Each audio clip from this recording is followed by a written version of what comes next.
jetzt keine Stimme ab? Wenn ja, dann tritt für mich ein, so wie ich für dich eingetreten. इतिहास के पन्नों में दर्ज एक ऐसा नाम जिसको आज तक उसके तनाशाह रवैये के लिए याद किया जाता है। एक ऐसा डिक्टेटर जिसके नाम से पूरी दुनिया खौफ खाती थी, जिसके एक एक्शन ने पूरे यूरोप को दूसरे विश्व युद्ध की आग में झोंक दिया।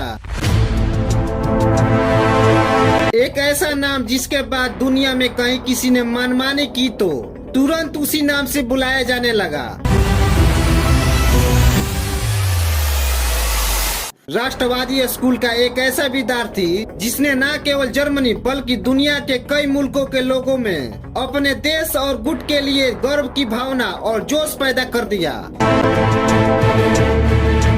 फांसीवादी विचारधारा को अड़िए राजनेता जिसने खुद अपने जीते जी ये नहीं सोचा होगा कि उसके जाने के बाद दुनिया भर के लोग उसे किस तरह जानेंगे।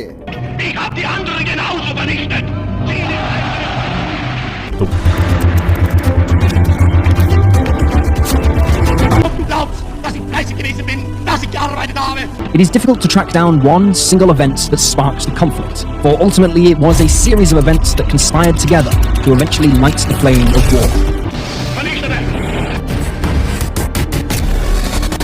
एडोल्फ हिटलर का जन्म 1889 में ऑस्ट्रिया और जर्मनी के सीमा के पास बसे एक छोटे से नगर में हुआ था। हिटलर मध्य वर्गीय परिवार से आता था क्योंकि उसके पिता एक कस्टम ऑफिसर थे। हिटलर का अंदाज जिस तरह एग्रेसिव था, उसे देखकर लगता था कि उसमें कहीं न कहीं उसके पिता के गुण समाये हुए हैं। उसके पिता एलोइस भी कई जगह डोमिनेटिंग नेचर का बताया गया है। हालांकि बचपन में एडोल्फ हिटलर का प्रभाव अपने पिता के बिल्कुल अलग था। 1908 में अपनी मां कलरा के मौत के बाद हिटलर अपने करियर के लिए वियना चला गया। हिटलर का ख्वाब एक आर्टिस्ट बनना था। इसके बाद उसने पेंटिंग की लाइन में आगे बढ़ने का फैसला लिया। 1908 से लेकर 1913 तक ऑस्ट्रिया की राजधानी वियना में रहा। लेकिन यह 5 साल हिटलर की जिंदगी का दिशा तय करने वाला असली समय था। यह वही दौर था जब उसके जहन में यहूदियों के खिलाफ इतनी ज्यादा नफरतें भर दी गई कि आगे चलकर दुनिया का सबसे खौफनाक तनाशाह बन गया। एक कलाकार कैसे लाखों लोगों का शिकारी बन गया, इसकी कड़ी हम आगे जोड़ेंगे। हिटलर के जिंदगी के ये 5 साल काफी अहम माने जाते हैं। इन सालों में हिटलर की मनोदशा कुछ ऐसी बदली कि उसने अपनी मातृभूमि के लिए कुछ कर गुजरने की ठान ली। दूसरे दशक की यह शुरुआती साल यूरोप के लिए काफी नाजुक थे, क्योंकि यही वह दौर था जब पहले महायुद्ध की पटकथा लिखी जा रही थी। यूरोप के लगभग सभी देश गुप्त संधियों में लिप्त थे। एक दूसरे के खिलाफ निर्जातीय दुश्मनी पनप रही थी और युवाओं के अंदर राष्ट्रवाद का जहर घोला जा रहा था। जर्मनी के युवा भी इन सबों से अछूते नहीं थे। इधर हिटलर भी अपने आर्टिस्ट करियर में फेल हो चुका था और अब सेना में अपना योगदान देकर जर्मनी के प्रति वफादारी को जीना चाहता था। इस इरादे से वह 1913 में वियना छोड़कर जर्मनी के शहर म्यूनिक पहुंच गया। 1914 में पहले विश्व युद्ध की बिगुल बज चुकी थी, लिहाजा जर्मनी सेना के तरफ से हिटलर को भी इस युद्ध में शामिल होने का मौका मिल गया था। हिटलर की तैनाती बेल्जियम में हुई थी। इसके बाद फ्रांस में भी लांस कॉर्पोरल के पद पर रहते हुए हिटलर सैन्य टुकड़ी की कमान संभाली थी। 1918 के बेल्जियम में हिटलर मित्र राष्ट्र का सामना कर रहा था। इसी समय ब्रिटिश सेना की तरफ से एक मस्टर्ड गैस अटैक किया गया। यह गैस अटैक त्वचा और आंखों के लिए बहुत घातक थी। इसी वजह के चलते हिटलर सहित सभी जर्मनी सैनिकों को गैस मास्क पहनने की सलाह दी गई थी। 1916 और 1918 में हुई इस युद्ध में जर्मनी को मुंह की खानी पड़ी थी और हिटलर को भी हार का सामना करना पड़ा था। लेकिन इस हार ने जर्मनी और हिटलर के गुस्से को भड़का दिया था। हारने के बाद हिटलर तिलमिलाया हुआ था, लेकिन इसके बावजूद भी हिटलर ने सेना के जवानों में और लोगों में जोश भरना बंद नहीं किया था। उसके भाषण काफी जोश से भरे हुए होते थे। जर्मनी को फिर से उठाने और मित्र देश से बदला लेने के लिए हिटलर ने लोगों को एकजुट करना शुरू कर दिया था। यहीं से हिटलर ने ऊंचाइयों पर पहुंचने की सीढ़ी पर कदम रख दिए थे। हार के बाद 1918 में हिटलर म्यूनिक लौटा लोगों को अलाइड कंट्री के खिलाफ एक करने के लिए जर्मनी के एक पार्टी में शामिल हो गया। इस पार्टी में काम करते हुए हिटलर के कद दिन प्रतिदिन बढ़ते जा रहे थे और इसी के कारण कुछ वक्त के बाद हिटलर ने सेना के पद से इस्तीफा दे दिया। हिटलर के हैसियत बढ़ने के साथ साथ पार्टी में कुछ बदलाव आया। 1920 में पार्टी का नाम बदलकर national socialist German workers party रख दिया गया। इसमें नेशनल और सोशलिस्ट शब्द इसलिए जोड़े गए ताकि देश के मध्य और तबके के लोगों को राष्ट्रवाद से जोड़ा जा सके। स्वास्तिक को उनका चिन्ह बनाया गया। पार्टी में अपने पोजीशन को आगे ले जाने और नाजीवाद को बढ़ावा देने के लिए 1920 में ही हिटलर ने एक 20 सूत्रीय कार्यक्रम पेश किया। इसी कार्यक्रम को बाद में पार्टी का आधार बना दिया गया। इसी जगह से जर्मनी लोगों को जर्मनी का विस्तार करने के लिए उकसाया गया। हिटलर के नाजी पार्टी के जो कार्यकर्ता थे उसमें ज्यादातर लोग कामकाजी थे। ये लोग हिटलर के भाषणों से काफी प्रभावित थे।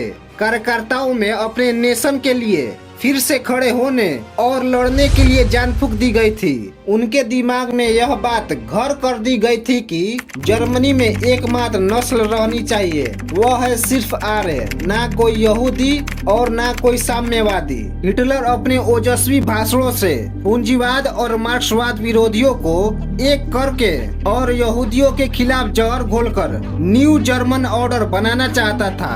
एक ऐसी व्यवस्था जिसमें जर्मनी का हर एक बासिंदा बिना किसी स्वार्थ के राज्य की सेवा करे।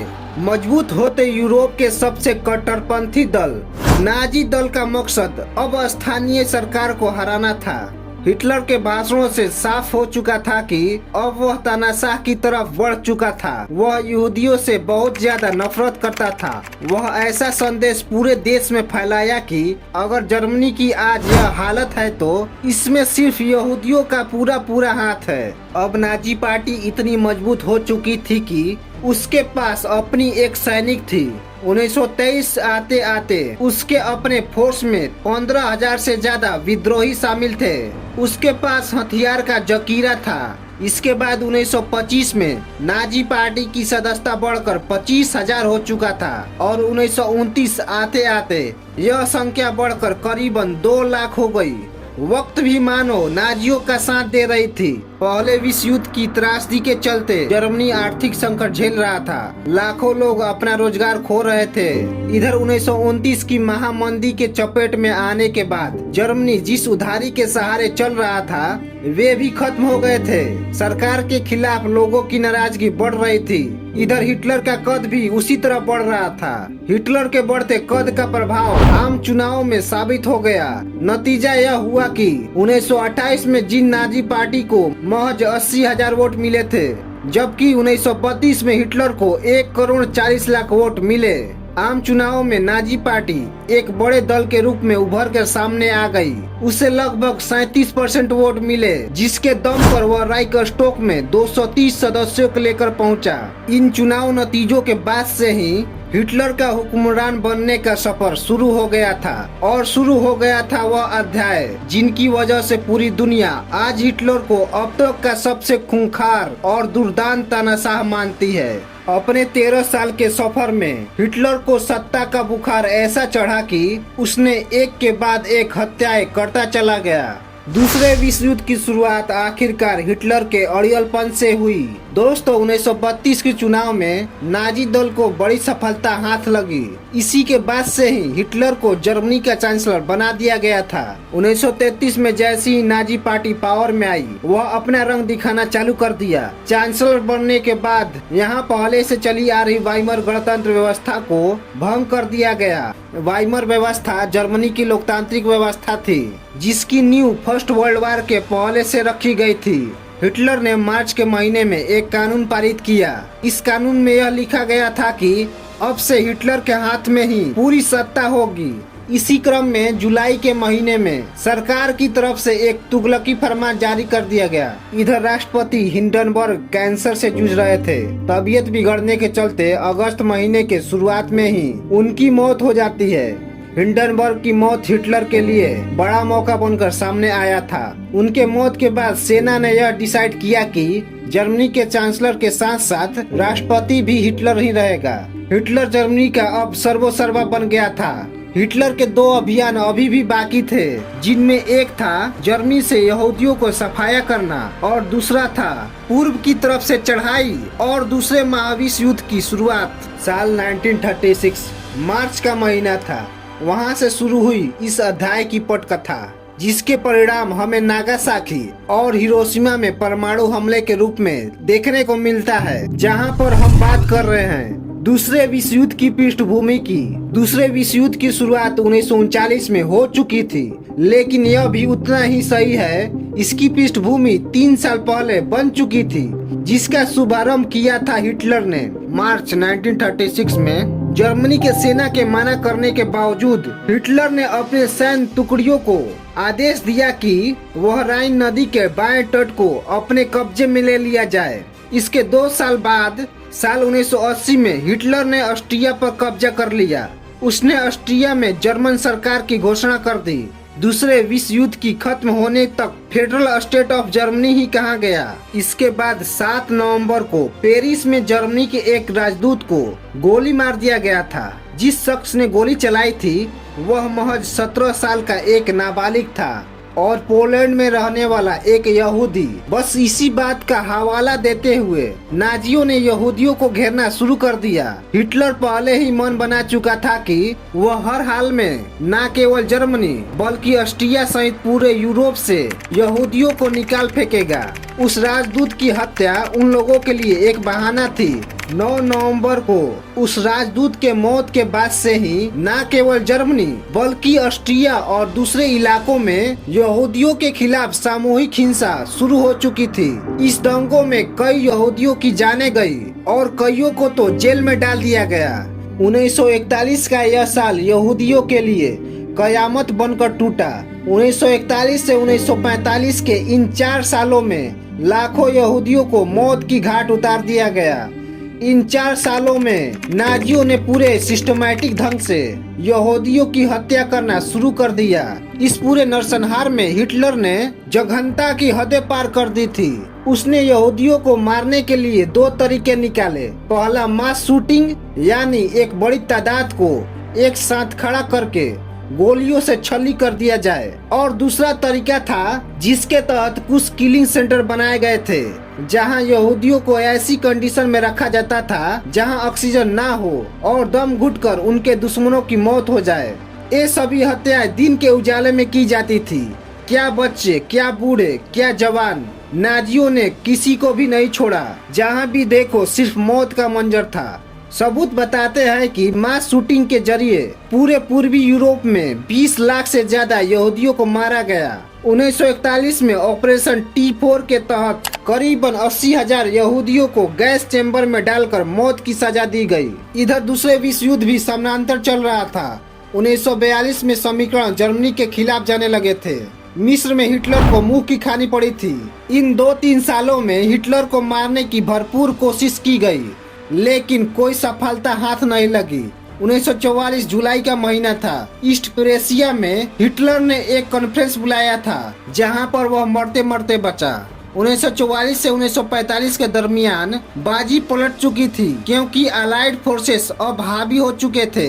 हिटलर अब समझ चुका था कि उसके दिन भर चुके हैं, क्योंकि जर्मनी को चारों तरफ से घेर लिया गया था। नाजियों को कड़ी टक्कर देने के लिए सोवियत के रेड आर्मी ने बर्लिन के गलियों में कब्जा जमा लिया था। यह सब देखते हुए हिटलर ने जनवरी 1945 में बर्लिन में मौजूद एक गुप्त बंकर में खुद को छिपा लिया था। पर अब कुछ नहीं हो सकता, इस बात का अंदाजा हिटलर को हो चुका था। अप्रैल का महीना था, हिटलर के जीवन का आखिरी दिन। उसने अपना आखिरी ख्वाहिश भी पूरी कर ली। 28 और 29 की रात को अपनी जिंदगी को वह लालसा भी पूरा कर लिया जो अब तक अधूरी थी। बड़े भावुक मन के साथ अपने मौत के एक दिन पहले अपने प्रियतमा ईवा बॉर्न के साथ शादी कर लिया, और इसके एक दिन बाद 30 अप्रैल को दोनों ने साइनाइड कैप्सूल खाकर खुद को मौत के मुंह में धकेल दिया।